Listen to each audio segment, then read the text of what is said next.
Ladies and gentlemen, please welcome our two orators, as well as the two that we have in the audience as well, and Professor Raphaël Essou.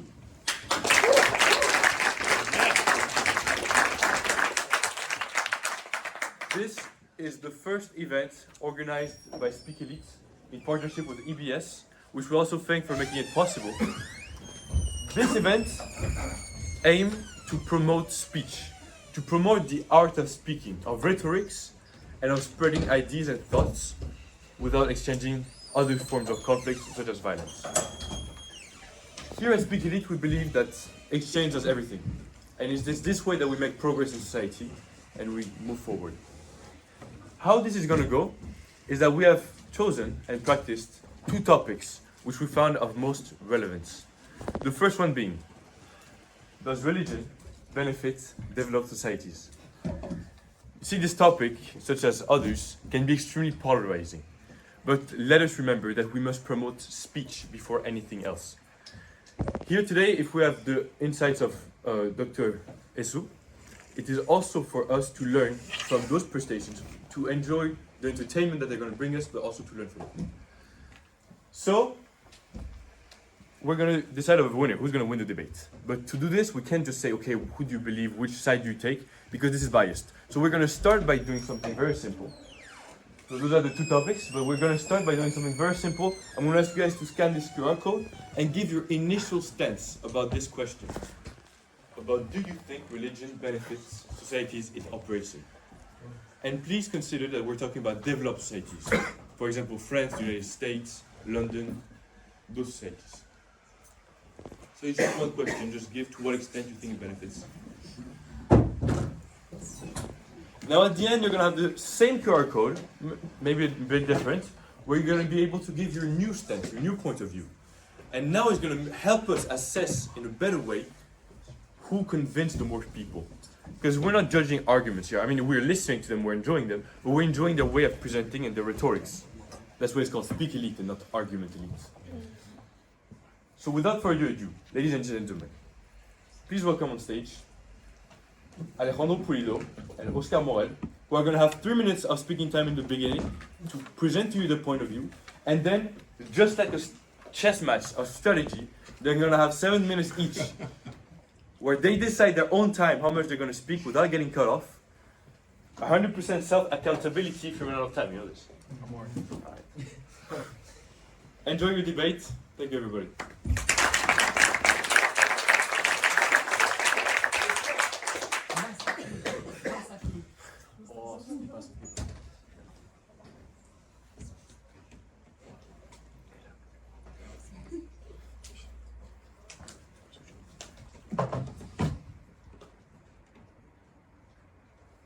All right.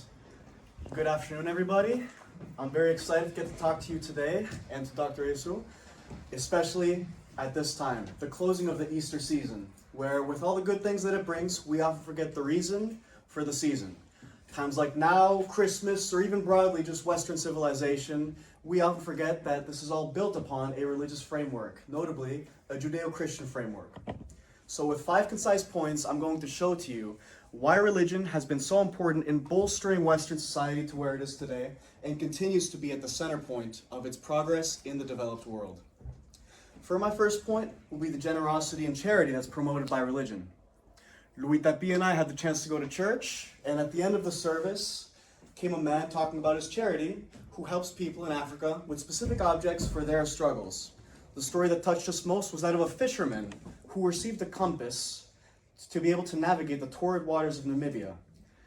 Such tenderness and such personalized gifts will be so rarely seen in gifts without a spiritual and a very true passion behind it. You won't see this when you're going to give some money to charity for a tax break, for example. Next on would be the ethical and moral frameworks that many of us function by.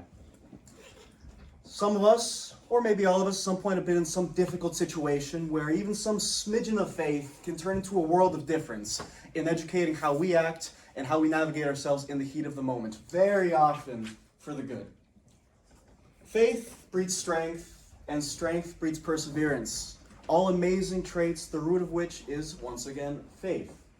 This is the same process that all humans, including our Western leaders, guide themselves by to be able to make choices for the greater good of society. Next on would be quite simply forgiveness. Whether it's Judaism, Christianity, Islam, or Hinduism, forgiveness will often be at the center of their moral frameworks, right? We're all but human. We all tend to hold grudges. But for religion, this is an absolute no-go. After this would come the arts and culture that we can cherish today. I invite you all to picture yourselves in mighty Westminster the first time you came to London. Those buildings have Christian architecture to thank for their standing today, the ones that we can admire and revel at to this day. This is, at the time, with the context, these buildings were made not for society or their beauty, it was made to glorify God, for the glory of God, to the glory of God. In the same way today, for example, musicians use their fiery passion for their religion to create music to glorify their respective Lord. And to this day, it still inspires certain genres of music, even secular ones. Thank you very much.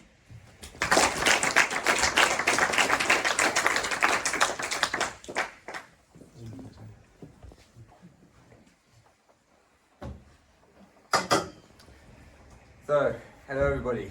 Thank you for coming. At first, I'd like to state that religion, we're here not to discuss if we should eliminate religion from our society. Not at all. We're here to discuss whether religion is always beneficial to society. Does it always bring a positive impact? Is religion flawless? So, as Alejandro stated, religion has been in the foundation of our society. And for me, in my eyes, the best way they've helped us is by building an educational system. But slowly and surely, they've had to relinquish this rule because we've been able to form a government, a democratic government, which has taken under this responsibility. And this government provides a better, or to say, an impartial education. On the subject of impartiality, religion has impeded scientific innovations.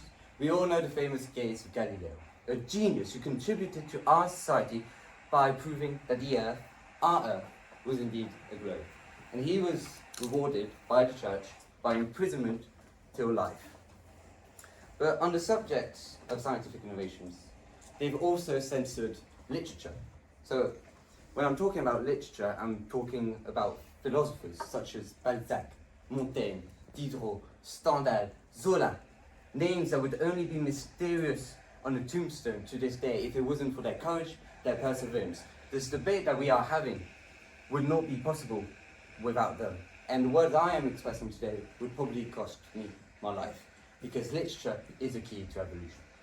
On the subject of evolution, religion also has some trouble with adapting with societal norms. For example, same-sex marriage, which was rendered legal in 2013 in the UK, and still to this day, religion, mostly Catholicism, doesn't see it as an official marriage.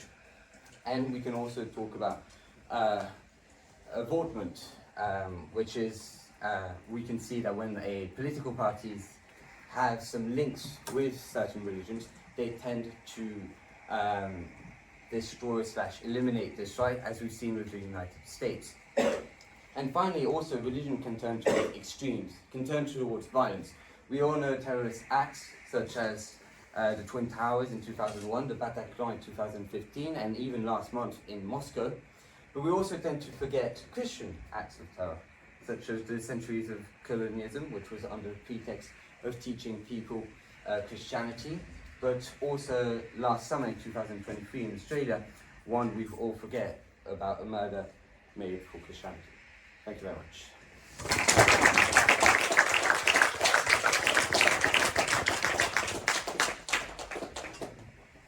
Something that's amazing to highlight is that you guys had both 10 seconds left on the clock for the 3 minutes. So, just amazing results, you guys. You can now move on to the 7-minute debates, starting with Alejandro. You can press and play it. Whoa, we didn't start yet. Sorry. I'm trying to figure out how this works. It's not playing yet. It's not paused either. IT. Thanks a lot. Alright. Wait for me to calm down. You want to start?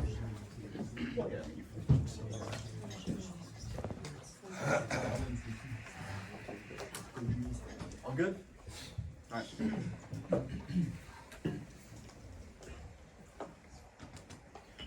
Well, thank you, Oscar, for your points. So the key structuration of your argumentation was quite simply what human sort of aspects that religion can inhibit in this day. You brought up the famous example of Galileo. That is, of course, a tough one, right?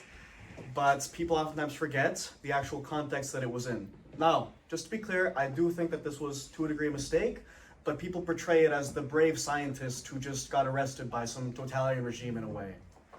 And this was not the case. 10 years prior, he already promised before a court of law, not a court of church, to no longer make such heliocentric claims, which at the time he had no scientific basis for. Even though he was right, he had no scientific basis for it.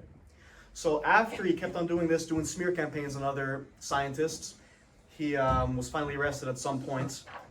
Once again, people forget the ambiguity and the complexity of the situation.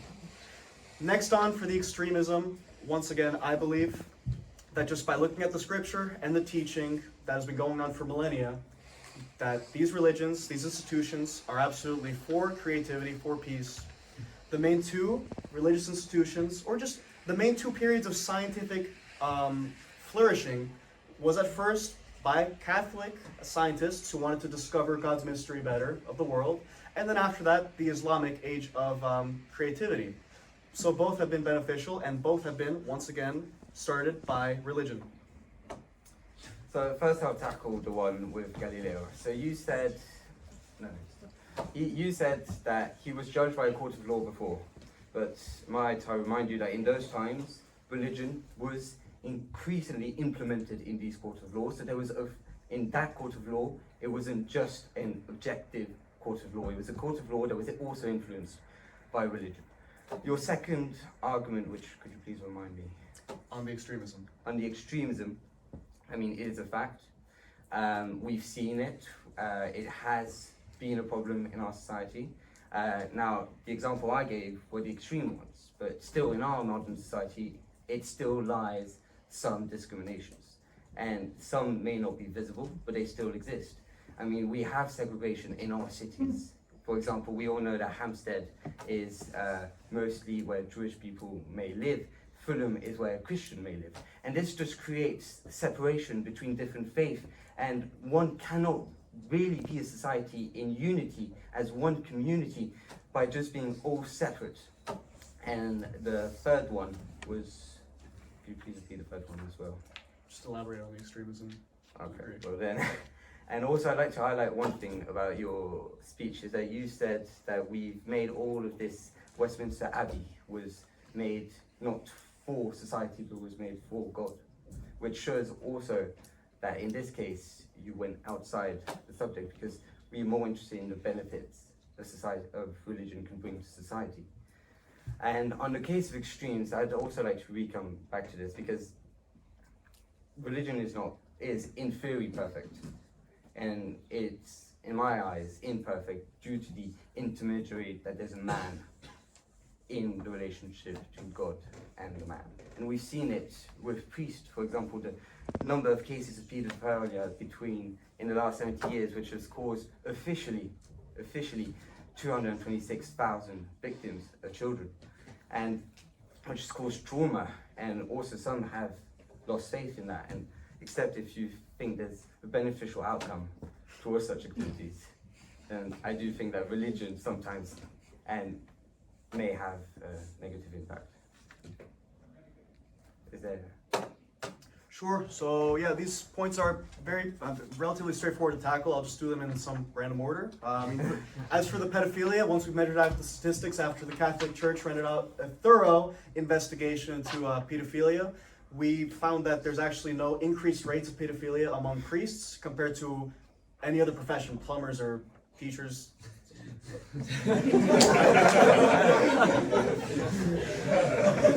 Though I do think they should be held to a moral standard, they are not more likely to molest and commit acts of pedophilia.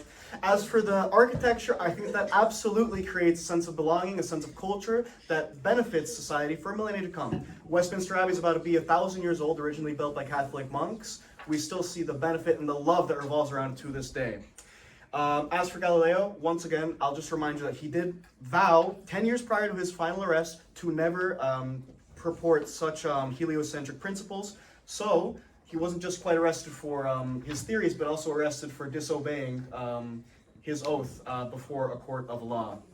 And as for the divisiveness that religion can create, frankly, I mean, I don't think that's true at all. I don't know if you haven't experienced this or something, but this is actually my fifth and final point.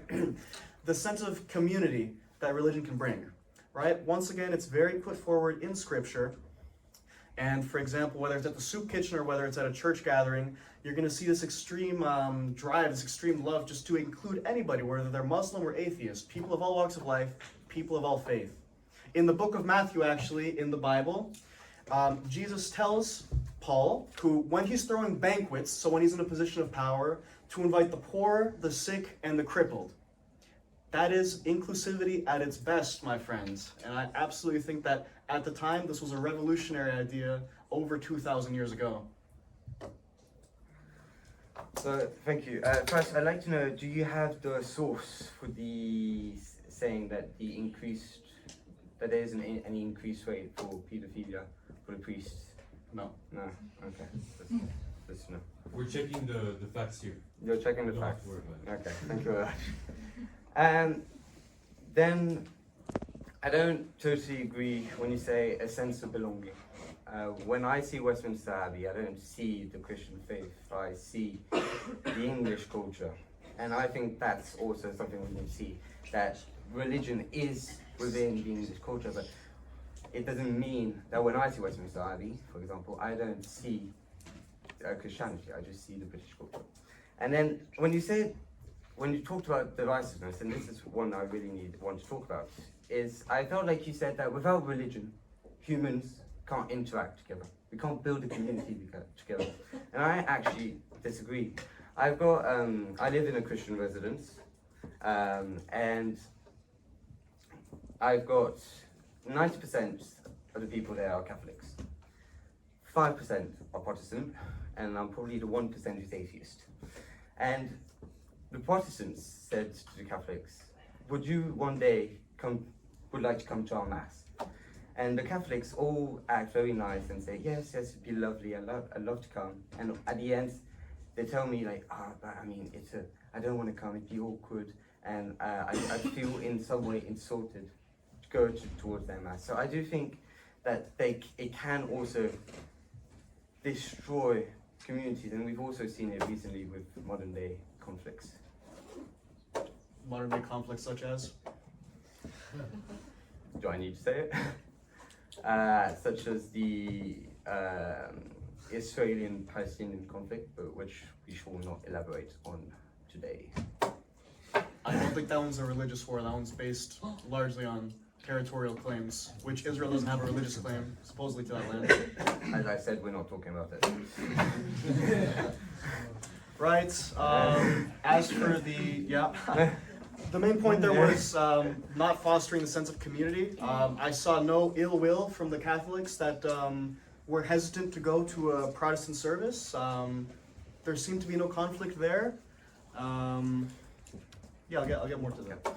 So I see more a lack of openness, because when I was invited to a Catholic Mass, I was invited to a Protestant Mass, and even though I don't believe in God, I said, no issue, I'll try. I'll adventure.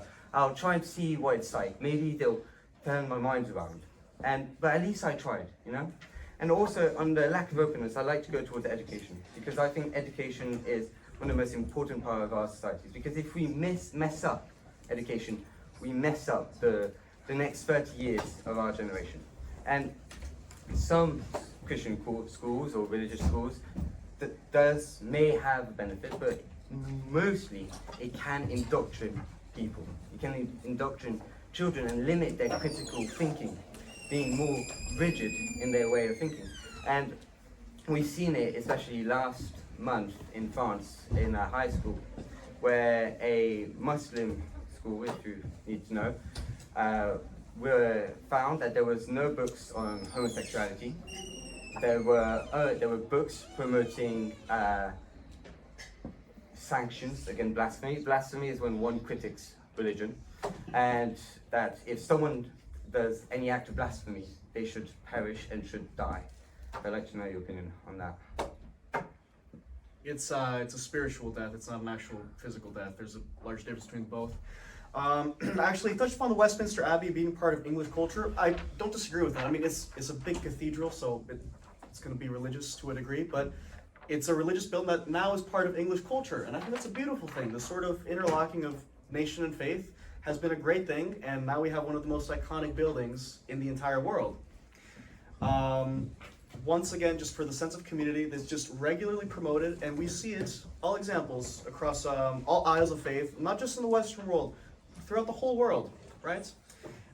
Seldom do we see such conflicts that actually turn violent, and this, once again, is for extremist reasons, where there's no real justification, for example, by a preacher or in some scripture that actually guides towards violent actions. So at that point, we must conclude that it's human recklessness and human selfishness that leads to this, human passions, and not the direction of divine law in scripture. And as for the rigidity of education, once again, I simply remind you that it's been Catholicism and Islam that provided two of the golden ages in all of science, where creativity is a must. Creativity is at the center point of such innovation, and it's continued today. As for your Catholic schools, for example, I don't see any real rigidity being promoted. Once again, it's a moral and ethical framework, as was my second point. They are acting upon this framework just to better understand and digest the world. It doesn't shy them away from it, but simply gives them a lens to look at it through and to better understand it. So I've actually read the article considering the Muslim school, and it does not imply spiritual death, it implies death, physical death. And then you talked about the sense that religion is in the culture of England, which I've never said otherwise, and I do agree with you on that point. And finally, could you please repeat the last? Any rigid education? Rigid education. I mean, I don't agree with you on that point, because I feel like religion closes your mind. And because since a young age you're taught certain things, you're taught that this is how the world works, and you don't question it. At a young age you don't question it, and at a later age you just accept it. And so there's a limit of critical thinking when religion is taught at a young age in the educational system. And also, you have cited lots of examples on the past, and I do agree that religion has helped previously in the past, and sometimes in some fields it does help, but in some of it it doesn't. And you said that extremists... Alright, well, I mean, I've got a minute and a half to freestyle. No, I mean, once again, I mean, I see your point for the rigidity. It may be apparent that way, but I just remind you that almost 2,000 years of history at this point beg to differ. Christian thinkers, Islamic thinkers have been the most open and the most creative ones who have brought forth a lot of scientific progress. Once again, out of a motivation to better discover God's mystery. Now, as for the spiritual death, I didn't know that you were talking specifically about the religion of Islam.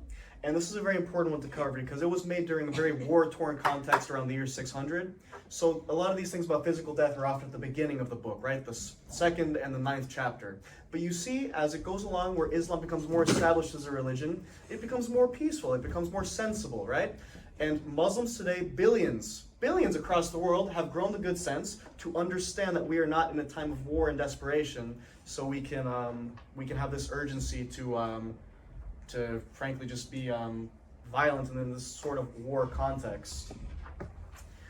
And what else is there to add on? Did you bring up any other points, Oscar? No. No, I mean, I just... I'd like to contest a few, but... can I let him just say a few things? Of course, Yeah, say a couple you're words. gonna have 1 minute to close off. Yeah, okay, just if you can say something and then give me time. It's just a question. When you cited the chapters, it was a Quran, right? Well, the book was in the Quran. The what? It was in the Quran. Yes, it was, yes. No, it wasn't. It wasn't? No, it was just a book saying that blasphemy isn't beneficial. Well, no, it is bad and that it should be sanctioned for death. And also, in that same school, there was no book for homosexuality because they consider it as being detrimental. Well, I don't think the absence of book in a library is necessarily an act of hate, and I don't think a school textbook can speak for the entire religion itself. But once again, I did understand that it's in the Quran, which eventually transitions to a more peaceful context. Thank you.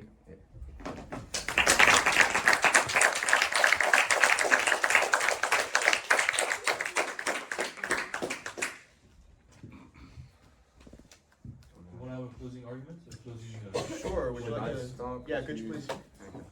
So, religion could be beneficial in our society if it was perfect. But in our modern time, in our developed countries, religion is not perfect. It's caused trauma, bigotry, and division.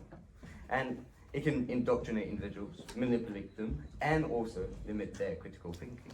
That is why it is more beneficial if an objective institution, such as a government, takes over all of these responsibilities to ensure and to provide an impartial, inclusive, and respectful environment for all.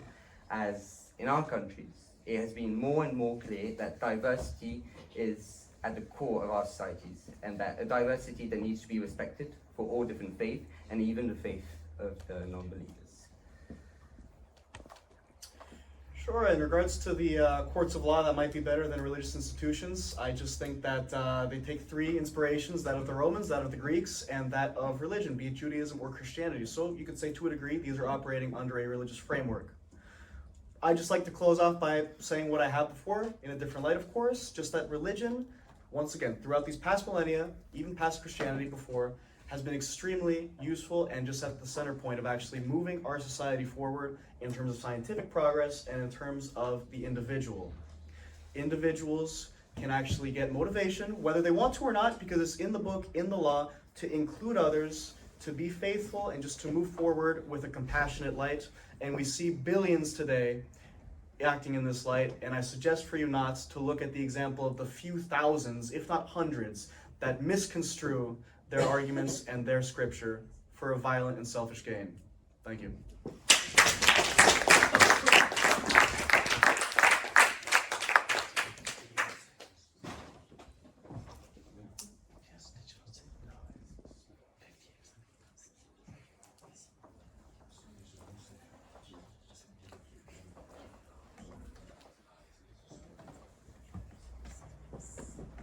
So thank you so much, Alejandro and Oscar. It was very impressive the way you used your arguments. And now let me please, well, first of all, please give your new stance about those and your opinions about the debates. There's, I think, 4 questions that you can answer, and this will help us determine a winner of this specific debate. On a survey. On a survey, yes. Okay. It's better a survey than the vote by hand. You know, we have multiple criteria. Okay, I agree. Thank you. What's the best arguments? What's the consensus? Sorry, no competition there.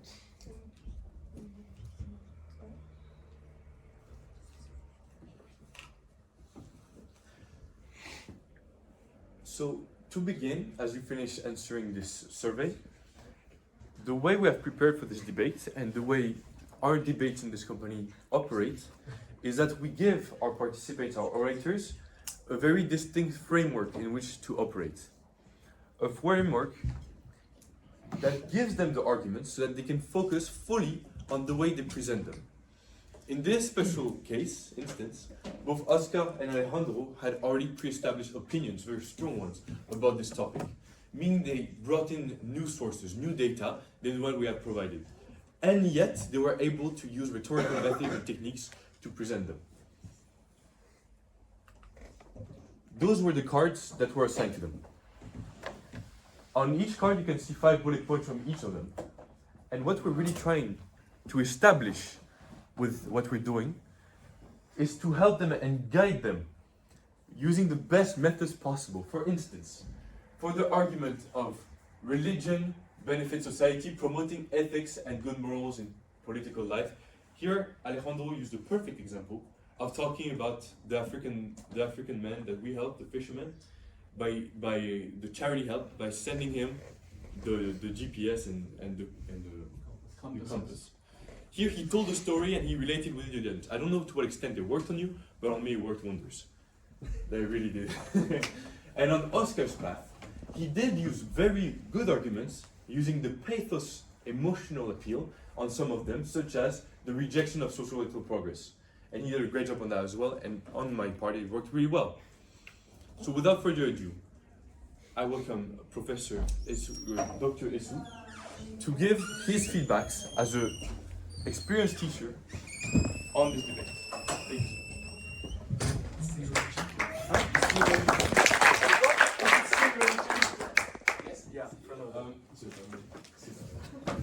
I mean, I think you guys did very well.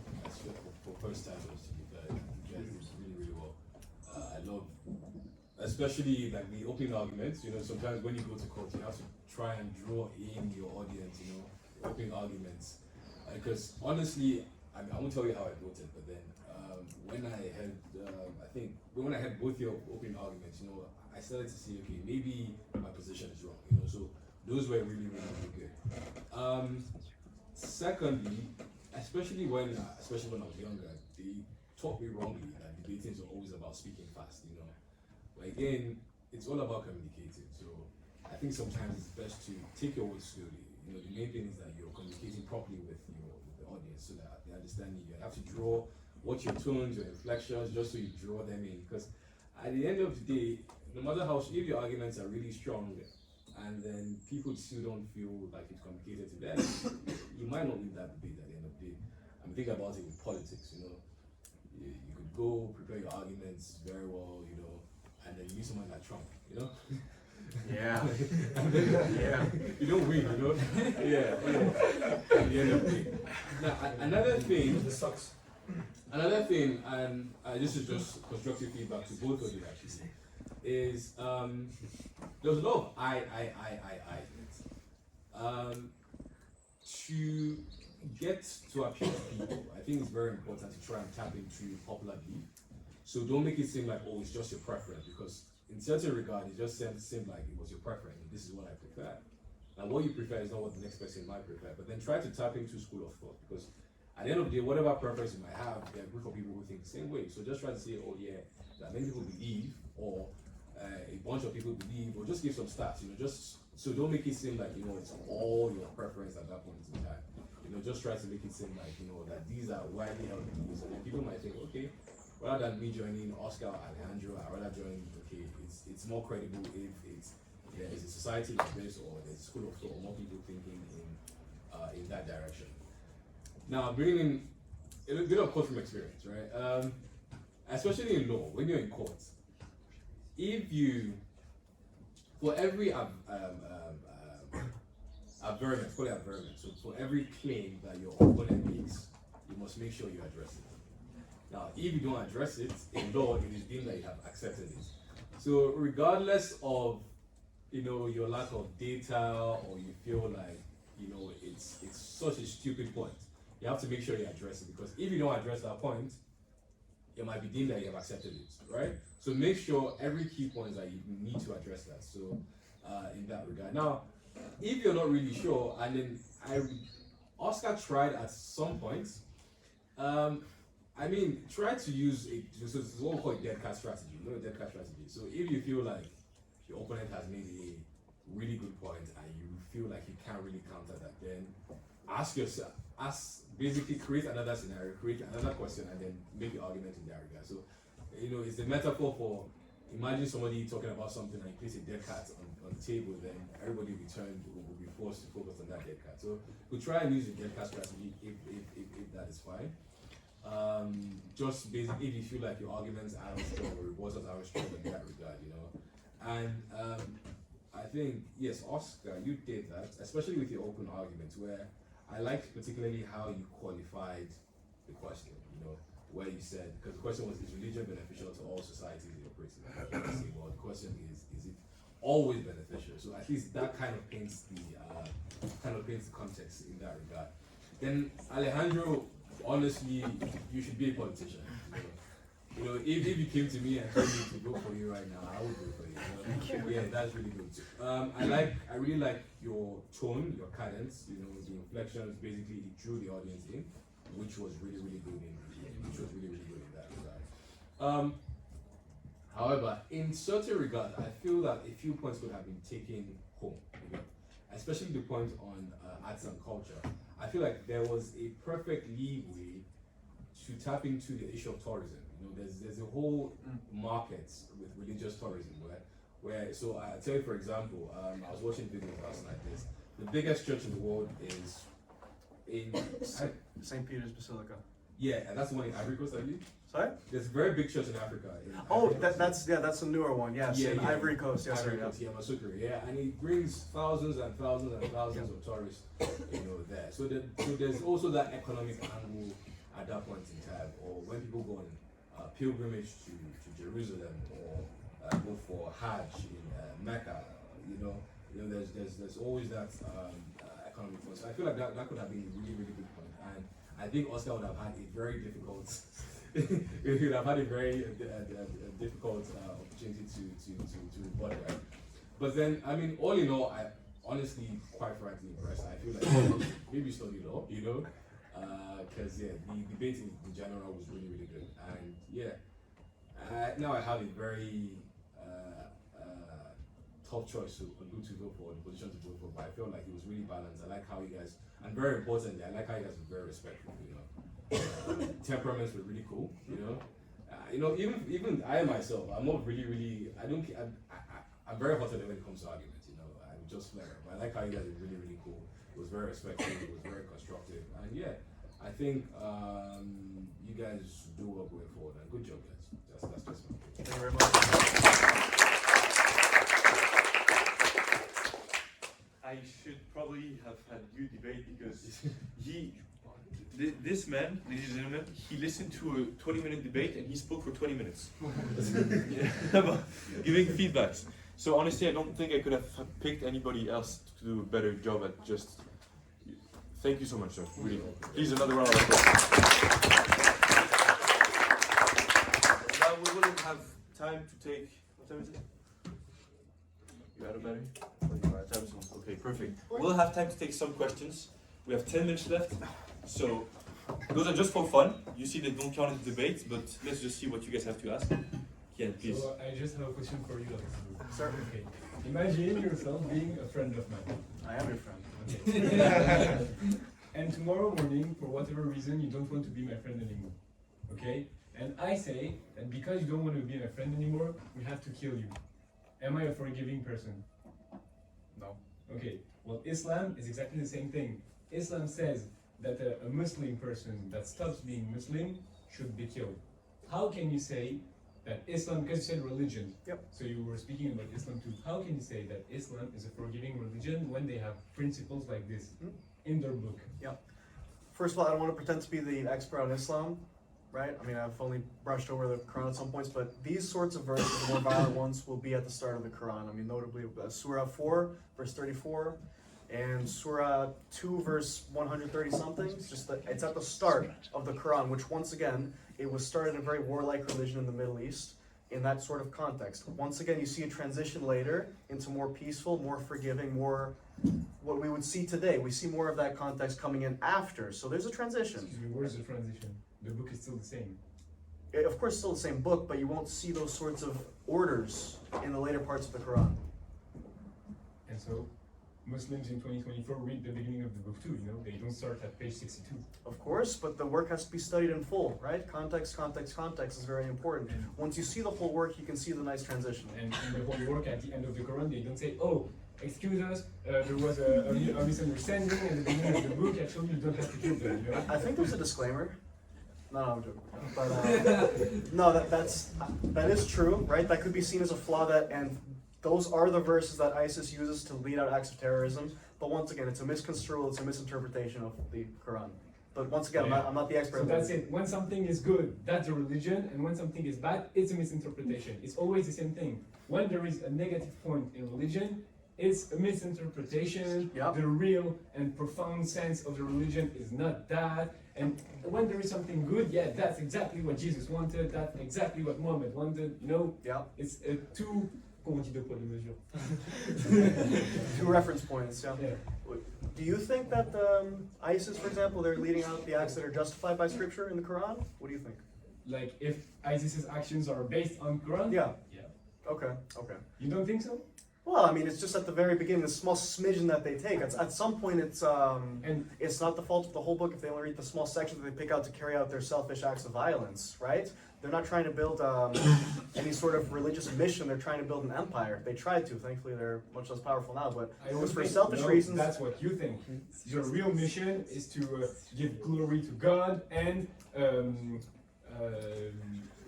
expand God's message across the world by killing all of the kuffars and I don't know what. No, that's the real mission. You think they want to create an empire. They will tell, no, I don't want an empire. I just want to be a soldier of God.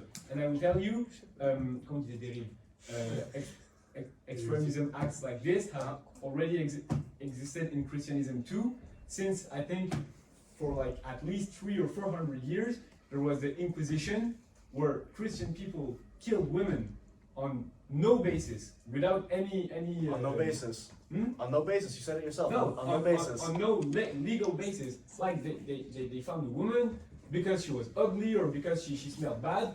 She was a witch, and we had to burn her. Yeah. And that was on the basis of the Bible. That was The church. witches verse. I don't know where you would find the witches mentioned in the Bible. Guys, I don't. Yeah. we have more questions coming. Next time you can sign up to the debate, and we'll put you against Alejandro. That's fine? Dan, please, your question. So you mentioned the example of Galileo earlier, Yes. saying that he wasn't put in prison because of religious statements, but it was on the basis of law. Yep. At that time, the separation between the state and religion hadn't been done yet. So the law was created on the basis of religion. What do you think about that? To this day, those institutions haven't changed massively to the degree where there's no religious influence, right? I mean, in the United States, for example, we still swear on the Holy Bible. Exactly. But yeah, I mean, just objectively, what Galileo did 10 years prior to his indefinite arrest was lie to a court of law because he vowed not to put forth his unjustified heliocentric theories. He did so 10 years later and was arrested for it. Is that an excuse to put down other opinions, right? That's where the debate comes in, but frankly, there was a disobedience of the law at that time. Exactly, but basing law on purely faith-based beliefs, do you think that's rational? No. Times change, I mean. And that's what I think. That's the problem with the United States basing their whole government culture around Christianity, the whole swearing. Well, they don't. It's just one small detail that they, it's pretty similar to French system, gonna be like, I mean, very similar skeleton. USA, you don't have to swear on the Bible. They've got a separate swearing opportunity for atheists. So you don't have to always swear on the Bible. Yeah, nobody really does. It's full popular. No, on shows you'll swear on the Bible because that's what's known, and on birthdays you can swear. Guys, before we're out of time, Oscar, you're gonna have the opportunity to answer a question from Luca.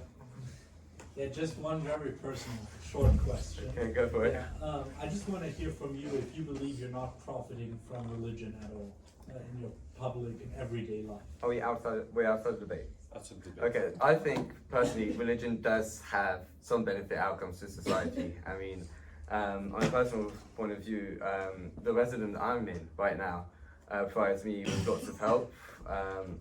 It's an association, so they don't make any profit during the year by hosting me.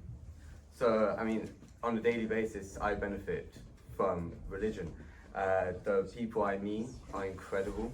They are so they are so inclusive, and also like associations that you see all around. the amount of initiative that they have. For example, every Saturday we tend to go towards like central London to give like hot chocolate to homeless people, have a conversation with them. And so yes, on a personal basis, I say yes, religion. Personally. But you're personally an atheist, right? Yes, I'm personally an atheist. Okay, yeah. So the question that I then ask myself, right, is if you see how much greater good these people do in society, right? Why are you not part of this organization that does so much greater good also for Because society? I believe in what they do, but I don't believe of God. So there's a fundamental issue there that I don't believe that God exists. But then, Yeah, so for you it's more of the problem that the church itself is an explanation institution that tries to explain how the world works, yeah, and you're more about the hope that the church offers to the people, yeah? yeah. But by not being part of the church, right, you don't support the causes that the church itself. Well, you don't have to be religious to be kind or generous or Yeah, but still- joyous. You can be kind by your own initiative, and that's what I try to do. Is I try to be kind by just being me and respecting the values that I have and the parents taught me.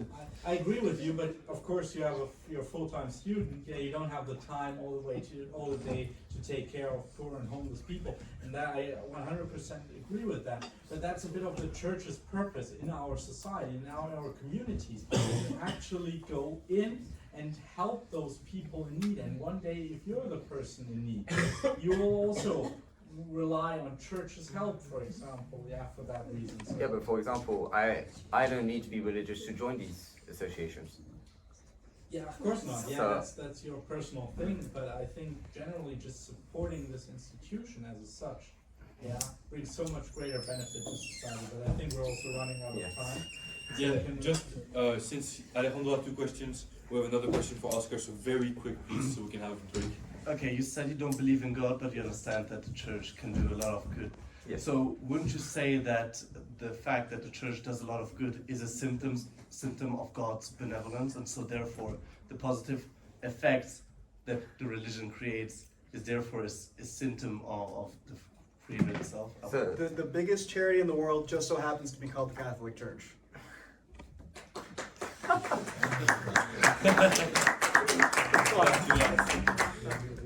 so you're saying that because religion is good, Because religion does good. it shows that God exists, It shows that God has influence. has influence. Yes. Well, I believe that humans can just be good. I don't think that there needs to be an explanation for humans to be good. I think that it's how you're raised. But Yeah. a lot of good is done in the name of God. Or some people say it's in the name of God. No, a lot of people, as Alejandro already mentioned, the Christian Church does a lot of the gives a lot of the charity to people. So there is a lot of good happening in the name of God. Yes.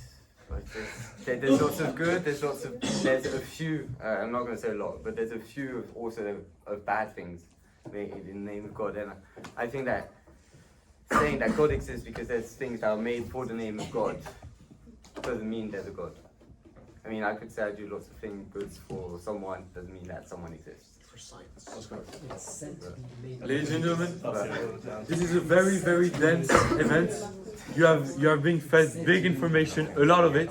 So we want to make sure that before we dive into Marco Besana and Carolina, we want to give you a 5-minute break so you can breathe a little bit. You can speak, but for those who want to have a break, go to get water, whatever. Feel free to do so, and we'll see you at 2 to do the second debate. It was impressive. Ladies and gentlemen, please welcome our new debaters, Carolina and Marco, which hopefully are going to give us another amazing presentation. Please welcome them.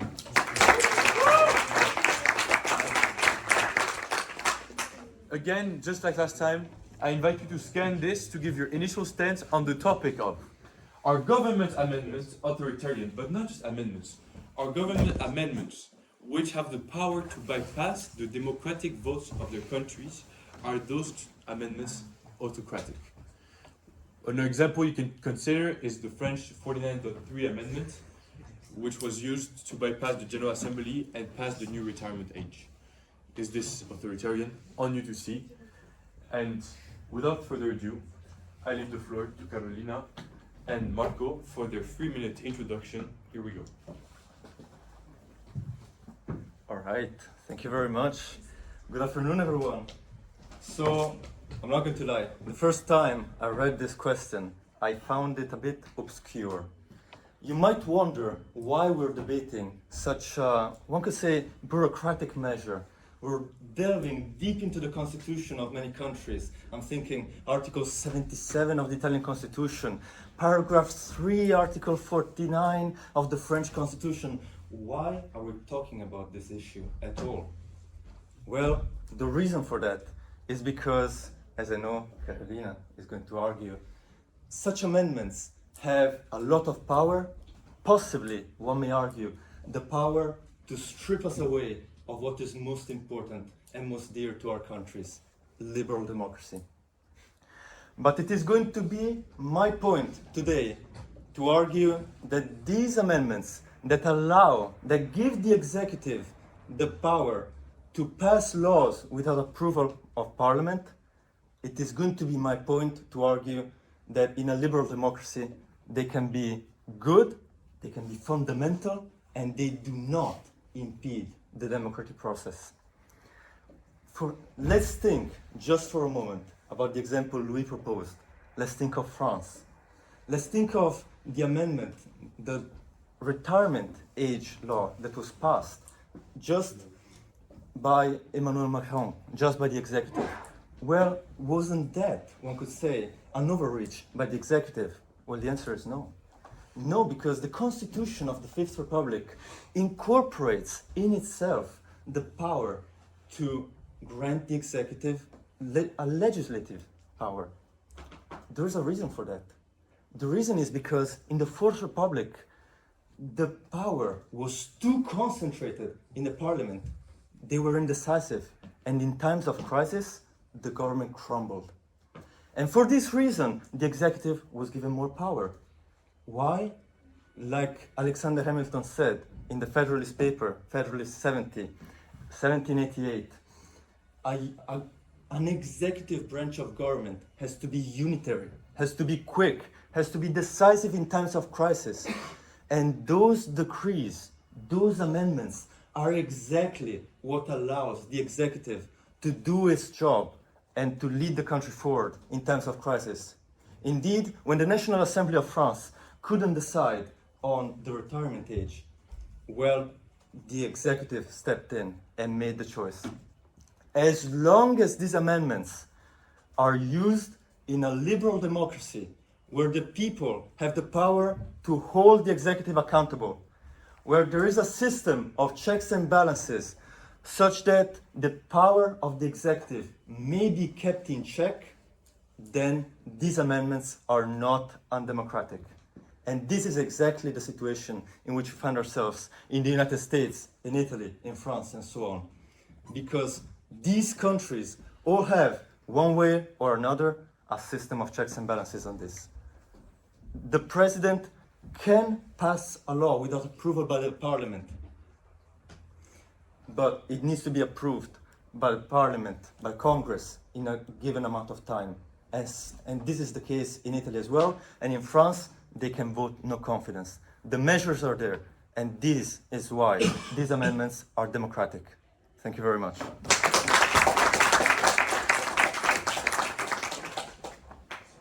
All right. Well, first of all, thank you everyone for coming. Thank you, Marco, for your opening statement. I will be, as we may have guessed, arguing against, so saying that bypassing these constitutional arguments is influencing our democracy to transition into authoritarian regimes. So these are a lot of fancy words, but if we buckle it down, we might think, wait a minute, democratic means that we vote for them. If you vote for a regime, that means that technically you gave them the trust, you gave them the chance to choose for you, to represent you. The first example of this, or one of the most impressive one, is in the French Revolution, right? The aspiring for democracy. I'm assuming everybody knows what democracy is, but the core of it is that it's a government that is based on freedom and equality. This is a government, a regime in which we all have a voice. So how do you explain in one of these, in the very famous example that Marco and Louis explained in France with the Amendment 49.3, you've all heard, they changed the working age or retirement age in France. Some might argue, oh, well, this is another reason for the French to strike, or others may argue that this is actually a strike against the democracy. This is a threat to democracy. So I will be here to point out that these kind of amendments, this kind of bypassing of democratic procedures actually lead to crippling our democracies. These lead to crippling our accountability measures, which Marco also mentioned, and thus, little by little, undermining our democracies and concentrating the power. By concentrating the power, it defeats the whole purpose of a democracy, because a democracy is the division of powers fueled by the people. Now, this was a lot of, again, fancy words. I will give you an easy example for you to imagine. Imagine you're doing a project. We've all had to do psychology project, law project, all of these. You vote upon one person that is responsible to send this project to the teacher. You all do your part, you all hand in your work, you basically give your resources to this person. And you tell him, okay, we want you to send it by tomorrow, because tomorrow is the deadline. This person, however, decides that he doesn't deem that it's correct. He deems to send it not tomorrow, but the day after. And thus you have to pay these consequences. This person you trusted, we might say betrayed you. Wouldn't you feel betrayed, frustrated? How would you feel if you're told, well, now you still have to trust this person that, well, basically lied to you or misled you? And now we will develop this in our, well, forum debate. Thank you very much.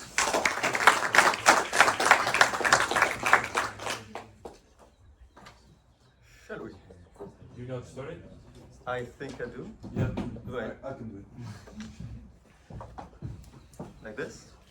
We don't play enough chess, that's Oh, why. no. All right, fantastic. Thank you very much, really. But let's dive into it.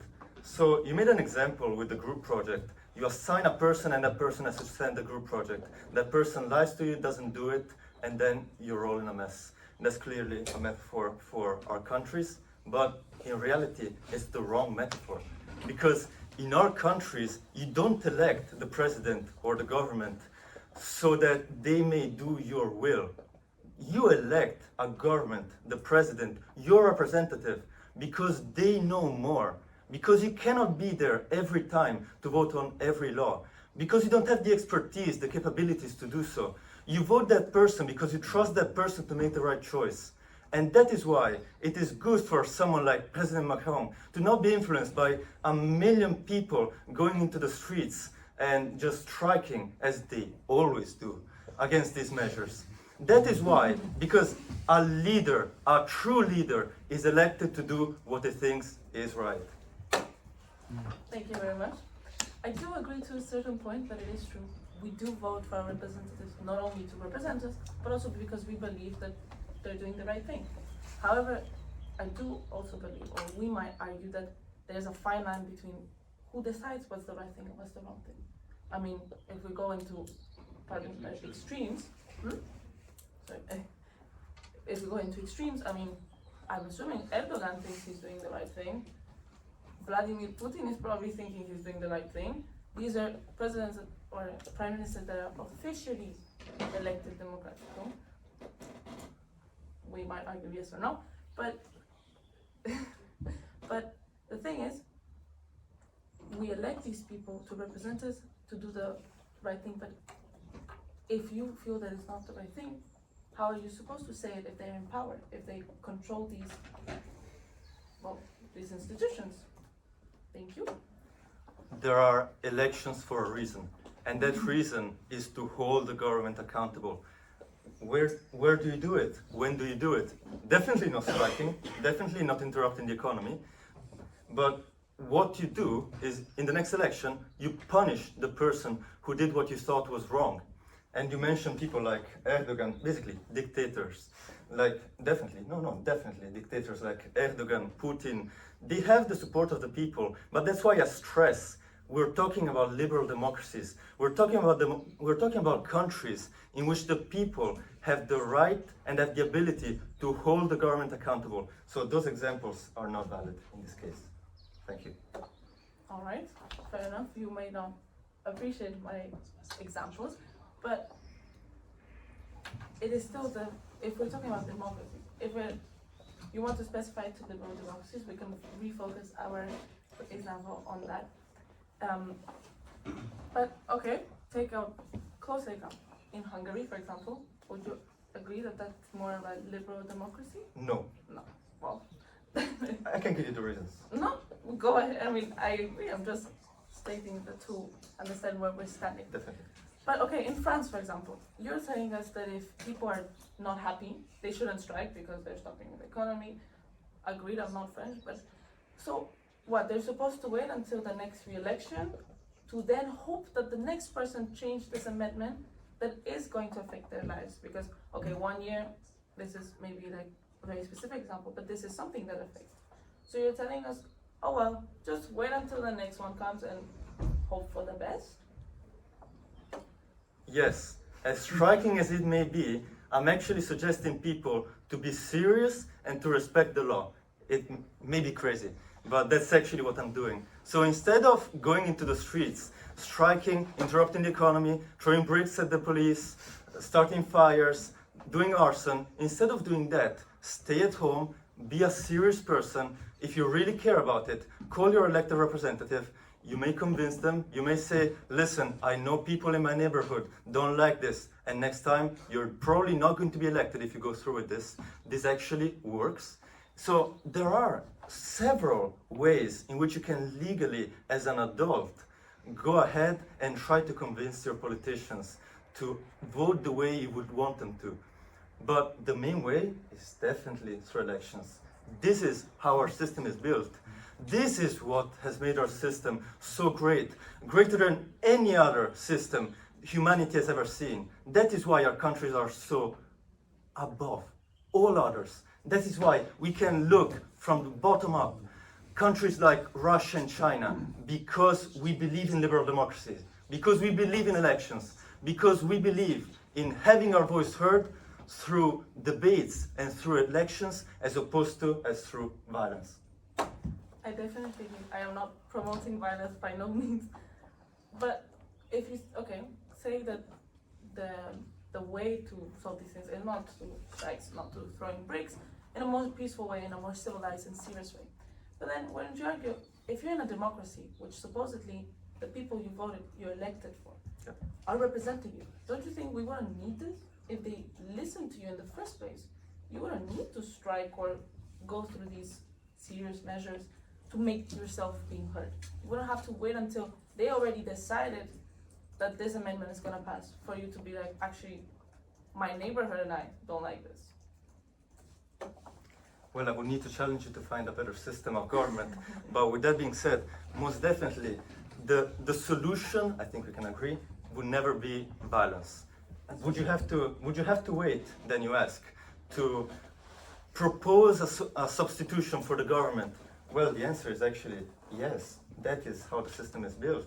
That is democracy, that is the best we have.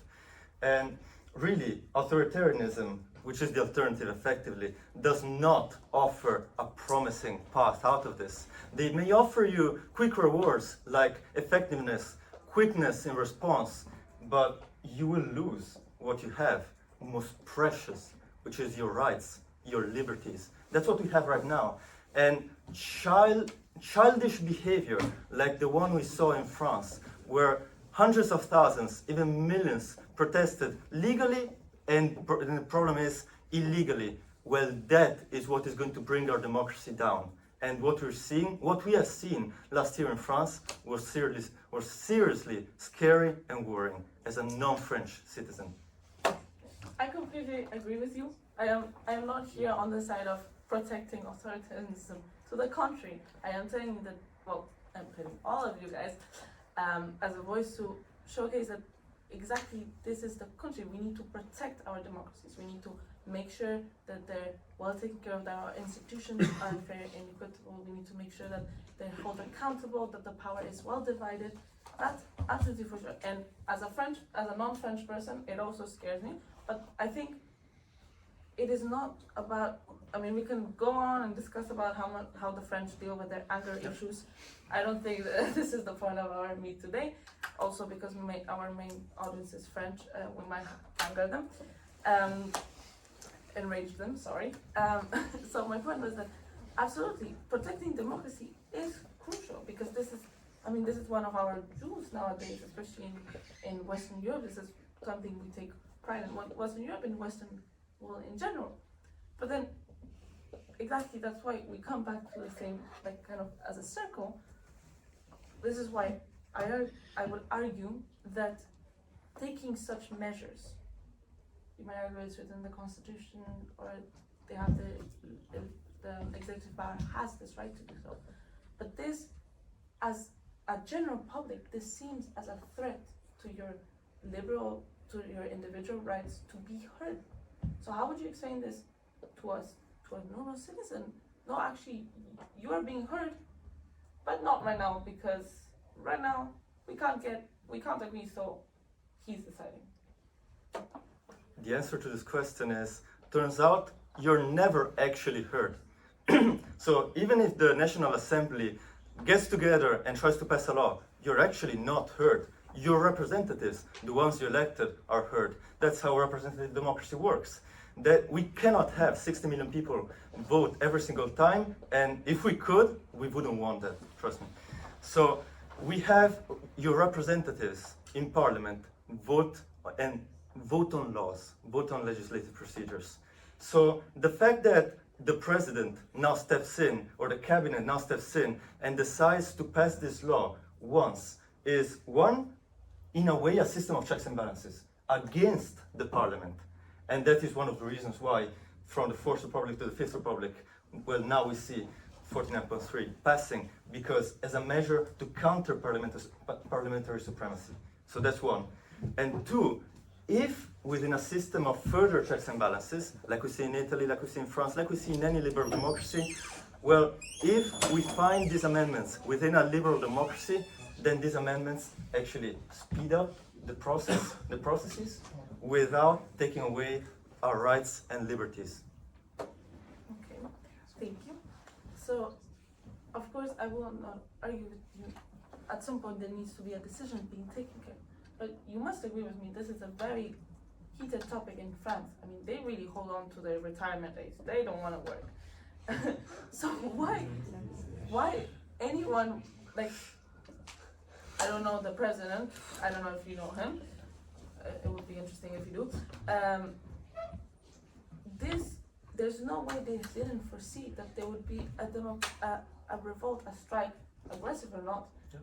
These are, don't you think, I mean, this might be a bit going further deep into the topic, but don't you think there's certain issues that just cannot be overlooked, cannot be decided simply by the president or the executive power if there cannot be a consensus? I know, I agree with you, having 60 million people vote on on absolutely everything is inefficient. This is a country that would not work at such a big scale as France. But there are certain topics that I think we could agree that shouldn't be decided by one person. And this, I think, to the French public, is a topic that they hold very dearly to their lazy hearts or non-working hearts. Sorry, lazy in the fact that you don't want to work until 16. So actually, the answer to that is, I believe they did foresee the protests, they did foresee the riots, and I believe this is the fact that they still went through and applied 49.3 is a true testament to the courage of Macron and his government. In such a complicated situation, they decided to pursue what they thought was right, to increase the retirement age, to go about it through democratic means, because it's part of the constitution, and doing so despite the flashback, despite the problems that it might have caused. That is a true testament to the courage of President Macron and his government, and I think we should hold him accountable for it in a positive way. You said it yourself. President Macron and his government, not the public. President Macron and his government, which means this is a selective group of people, even an individual, who made this decision. This is not a democracy. Yes, you might argue that they were elected, he was elected, but in the essence of it, this is a small group of people that made the ultimate decision. And they might have deemed that this was correct, but clearly the public did not agree, which in theoretical basis, if you put it as straight facts, this just means that a selective group of people made a decision that impacts a greater majority. This is what an autocratic machine is like. Another thing is that if they were able to protest or not, that is their democratic right to protest, but the action itself was autocratic. A selected group of people, a small selected group of people deciding on behalf of the majority, well, that seems to me like parliament. Yes, but what I am telling, what I was telling you is that you can say Macron and his government. The fact that you're referring as his government, these are people that are under him. These are people that he influences. That he influences. I do agree this is how our democracy works, but in this specific case, this action as itself would have been considered autocratic. Now, there's 26 seconds if you wanna. Yeah, finish off. just one last thing. You're talking as if, for example, Marine Le Pen didn't have any power. You're talking as if Marine Le Pen didn't have any power over their member of parliament, over her member of parliament. So I say Macron and his government the same way I would say Marine Le Pen and her members of parliament. So definitely a leader has influence in parliament, in their groups, in their members of parliaments, in their cabinets. Why not? There's one more Thank time. you guys.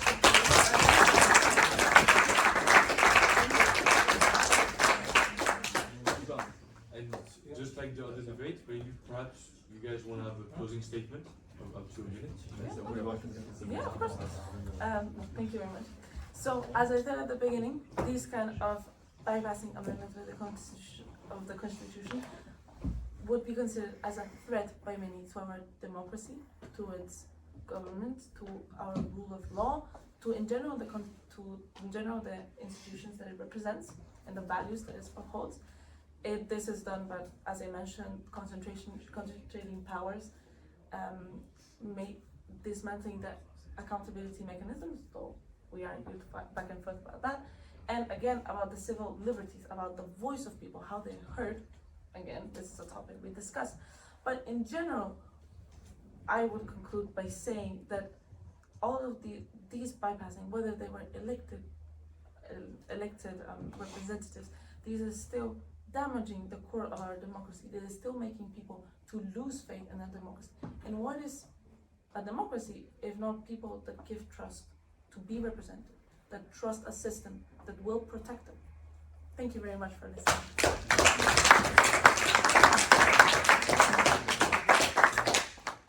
So democracy is not people having trust in democracy.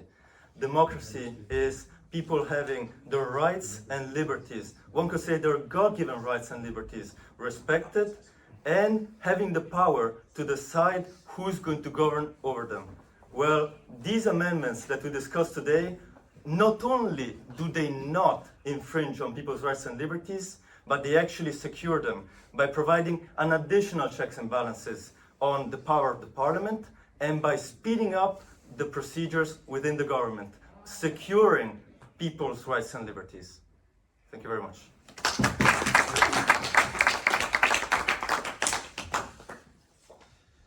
Well, before again we have our distinguished Dr.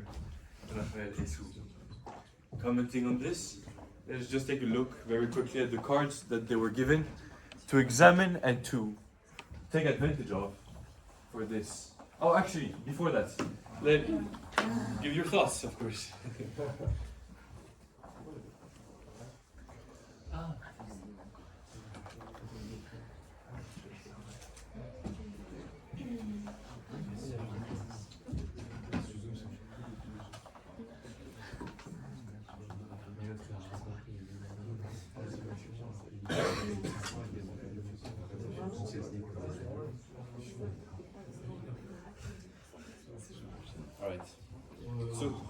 just like the others, they were given some arguments to examine and to build up the rhetorics on top of it.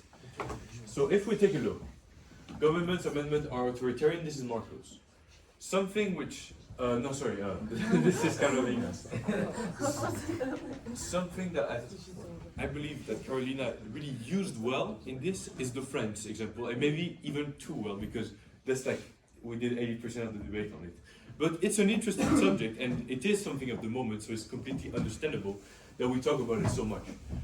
So for this one, the team and I, we thought that storytelling would be an amazing rhetoric method to use to present it. To say something like, for 2 weeks the French were in the cold streets of Paris, protesting powerlessly and begging for their government to pay the smallest consideration towards them and their leaders. This, you see, you relate, you talk about the citizens of France, some people that can be just like you and I, some people that got their liberties stripped from them. And on the other hand, with Marco, something he also did extremely well is appeal to tradition. You see, Marco, during his debate, he went, yeah, but tell me one, that's, you use a rhetoric question, but still works really well. Tell me a government system that's better than ours at the moment. And you were saying how through the centuries, we have currently the best one, and this one has been engraved in if I understood correctly. Definitely. So, congratulations to both of them for using those arguments so well, and by entertaining us so well as well. Give them a round of applause.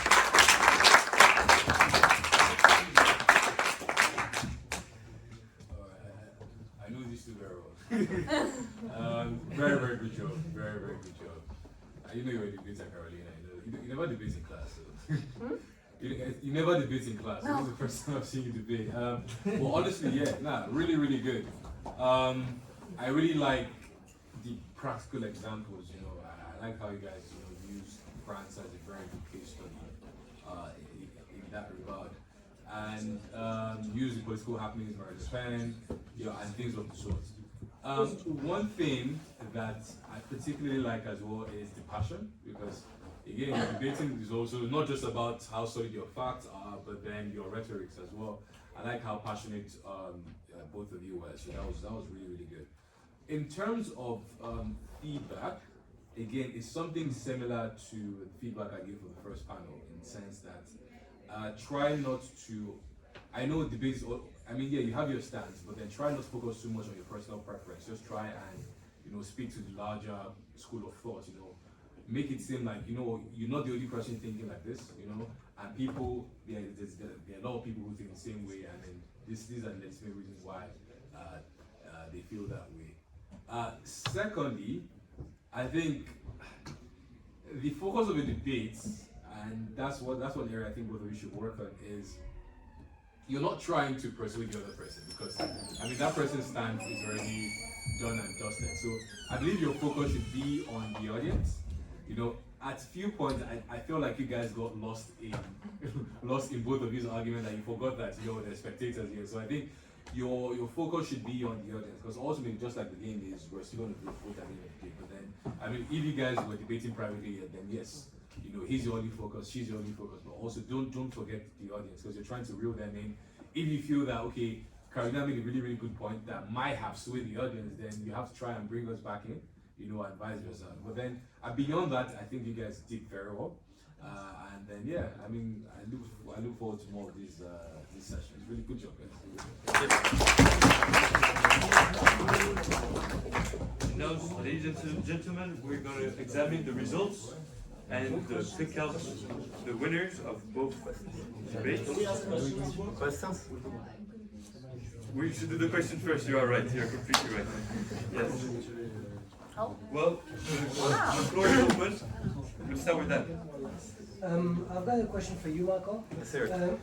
First, I would like to give you a piece of information about the French amendment. The reason why this amendment was created in the first place was because at the time, the presidential elections and the legislative elections, so the parliament, they were disjointed. To say that the legislative elections happened 3 years after the executive elections.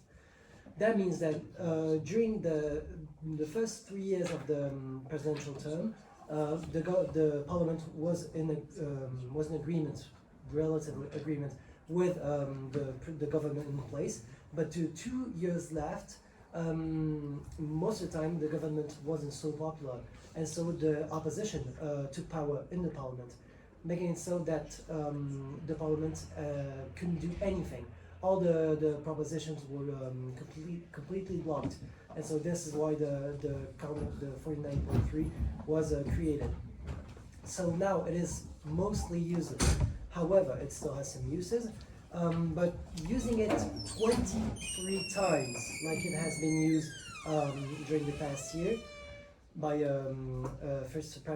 Prime Minister Elizabeth Bone, is clearly an abuse of power. And I think that abuses of power are what distinguish democracies from authoritarian governments. All right. So my answer to that, first of all, thank you for the information. But second of all, when it comes to your actual point, so when it comes to the abuse of this system or the alleged abuse of this system, well, there are clear boundaries to the use of this law. These laws may only be used in budget provisions, in budgeting laws. So they cannot be used for general purpose, or they can actually be used once a year, once a legislature, I think, on general purpose. So those 20 plus provisions, they're budgeting provisions. They're just about allocating resources for the government.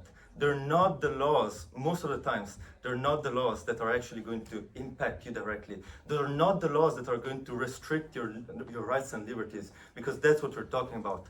You're not going to have an executive in France who's going to randomly pass a law that is going to restrict your right to freedom of speech, because they cannot. So those are more technical measures, and crucially, those are measures passed when the parliament couldn't find an agreement, when the parliament was stuck, and this is the case right now because there is no clear majority. Let's go with you. I've got a more personal question. Are you actually against strikes? I'm absolutely against strikes, especially if it's illegal. Absolutely, by all measures. If they're legal, you have a right to do so, but I'm still going to be against it. Because I mean, I am French, I'm a bit biased, but I still feel like it's one way to express public opinion. I do know that it recently has been overused, and I sometimes say, yeah, come on guys, it's too much. But don't you think that it can provide something good? So a strike may serve the common good when it is in an authoritarian country. But in a liberal democracy, there are other means of passing your point. There are other means of convincing the government, of convincing the parliament, of proposing your ideas. And this fundamentally, in a way, violent, because it almost always leads to violence. Because it's a measure, the strike always brings about those people who just want to do chaos. And you're going to see the fires, and you're going to see, once again, the breaks against the police. You're always going to see that with strikes.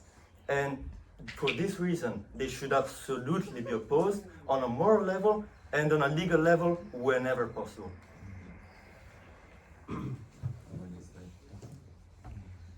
Okay, well, I'm going to say a few things.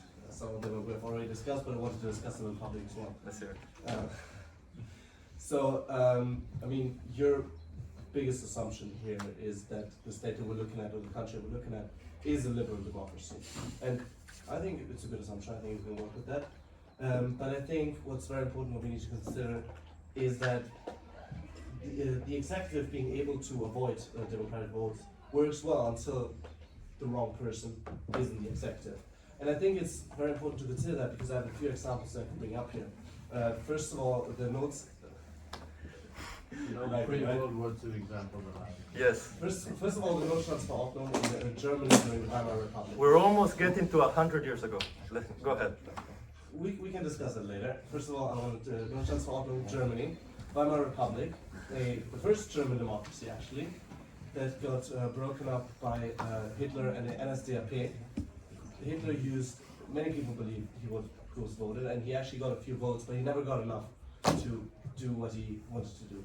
How we actually got into power was by using Article 48 of the Weimar Republic Constitution, which basically allowed him to dismantle the parliament and to act, essentially come up with laws completely by himself for 3 months until he would revoke the government, and he had no limit on how often he would do that. That's actually how he got into power.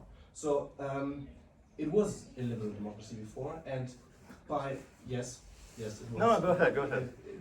And by abusing the constitution,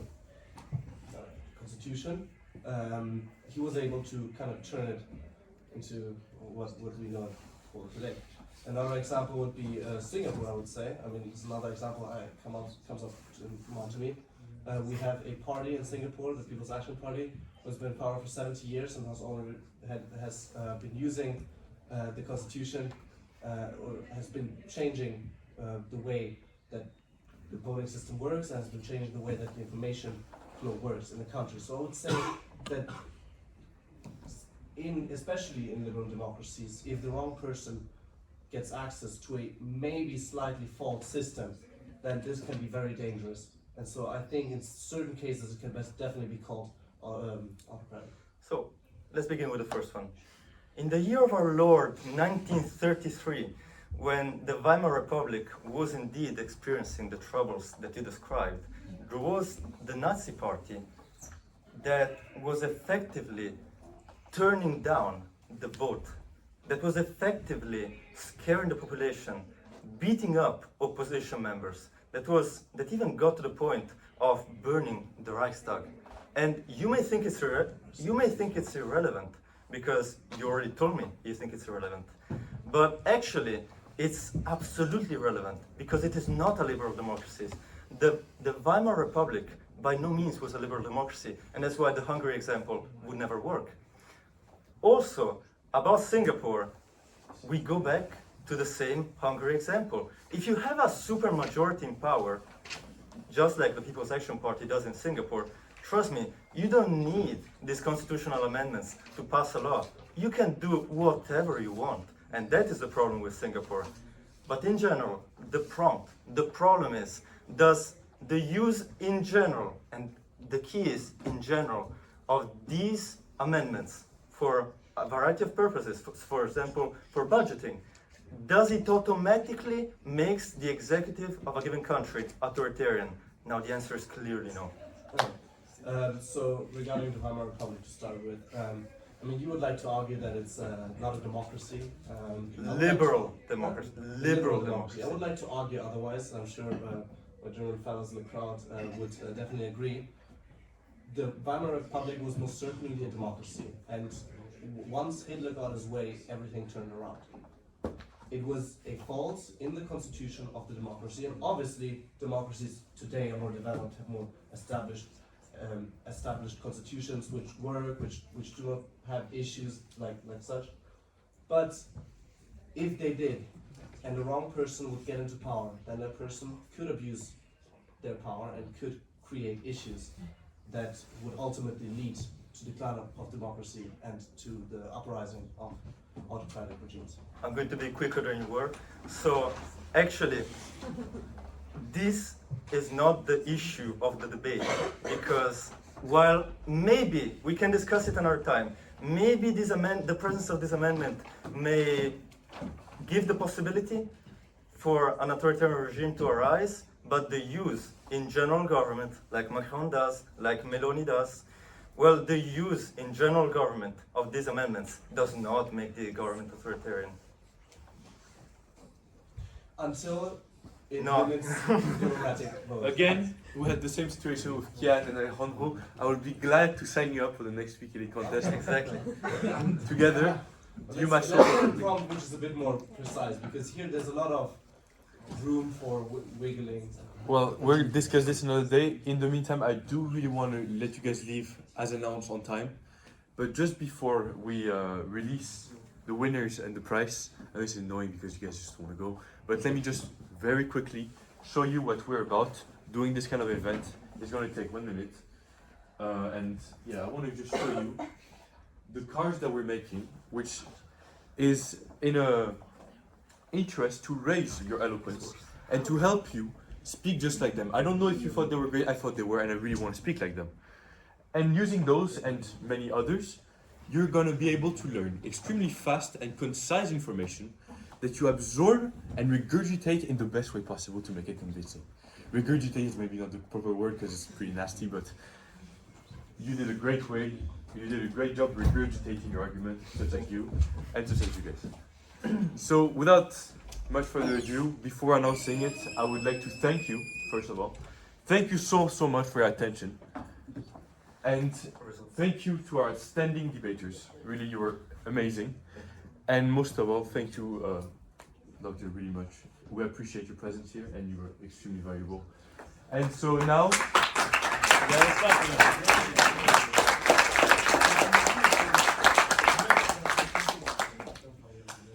hopefully we can have this kind of event next year with more of you joining us and with better organization, because this was the first one and we kind of lacked it. And now for the two winners of the debates, please guys, Alejandro, come to the front, Oscar, come to the front. Yeah, you can do.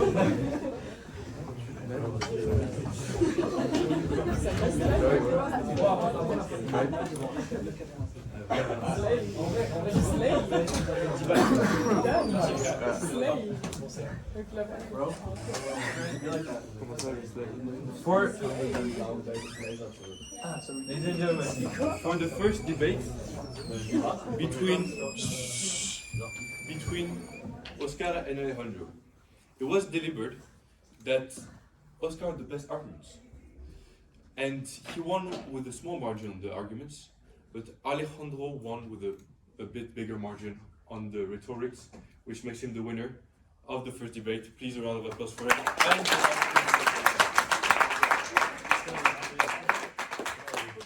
And on this debate, we had a very similar situation where both of the arguments were extremely tight, but Marco Besanas was a bit better off with the persuasion and with the rhetorics.